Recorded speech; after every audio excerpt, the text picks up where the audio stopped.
Hi viewers, welcome to சகா channel. இன்னைக்கு நாம ஹோம்மேட் சாக்லேட் தாங்க பார்க்க போறோம். இதோட பேரு மில்க் காம்பவுண்ட். இது பெரிய பெரிய டிபார்ட்மெண்ட் ஸ்டோர்ல கிடைக்கும். இதுல 4 பார்ஸ் இருக்கும். அதுல சாக்லேட் எனக்கு கொஞ்சம் தான் தேவைப்படுது. அதனால 2 பார்ஸை மட்டும் எடுத்து அதை மட்டும் துருவியோ இல்லை இந்த மாதிரி சின்ன சின்னதாக கட் பண்ணி வச்சுக்கணும். மீதி இருக்கிற 2 பார் அப்படியே கவரோடையே ரப்பர் பேண்ட் போட்டு நல்லா காற்று போகாத டப்பால எடுத்து வச்சுக்கிட்டேன். இதனால இந்த மாதிரி சின்ன சின்னதாக கட் பண்ணி நான் தனியாக வச்சுக்கிட்டேன்.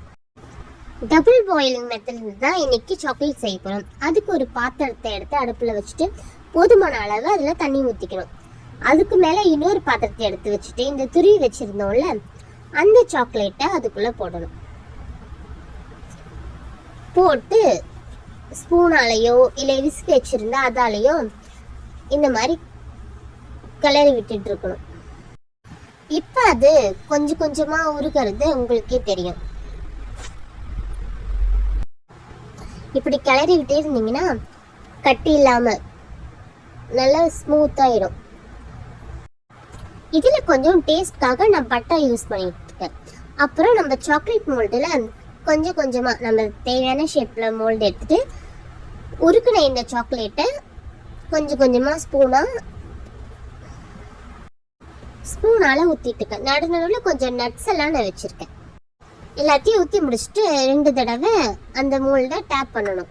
ஏன்னா ஏதாச்சும் உள்ள ஃபார்ம் ஆயிருக்கும். ஓகே, 15 நிமிஷம் ஃப்ரிட்ஜில் எடுத்து வச்சுட்டு 15 நிமிஷம் கழிச்சு வெளியே எடுத்தாச்சு. எடுத்து பார்த்தா சூப்பராக வந்திருக்கு. இப்போ இந்த சாக்லேட்டை மோல்டுல இருந்து வெளியே எடுத்து பார்க்கலாம். ஹார்ட் ஷேப் பார்க்கவே சூப்பராக இருக்குல்ல. எனக்கு ரொம்ப பிடிச்சிருந்துச்சு. இந்த 2 ஷேப் சாக்லேட்டுமே சூப்பராக வந்திருக்கு. பார்க்கவே செமையாக இருக்குல்ல. நீங்களும் இந்த மாதிரி செஞ்சு ட்ரை பண்ணுங்க. என்னோட இந்த வீடியோ பிடிச்சிருந்துச்சுன்னா லைக் பண்ணுங்க, ஷேர் பண்ணுங்க, மறக்காம என்னோட சேனலை சப்ஸ்கிரைப் பண்ணுங்க.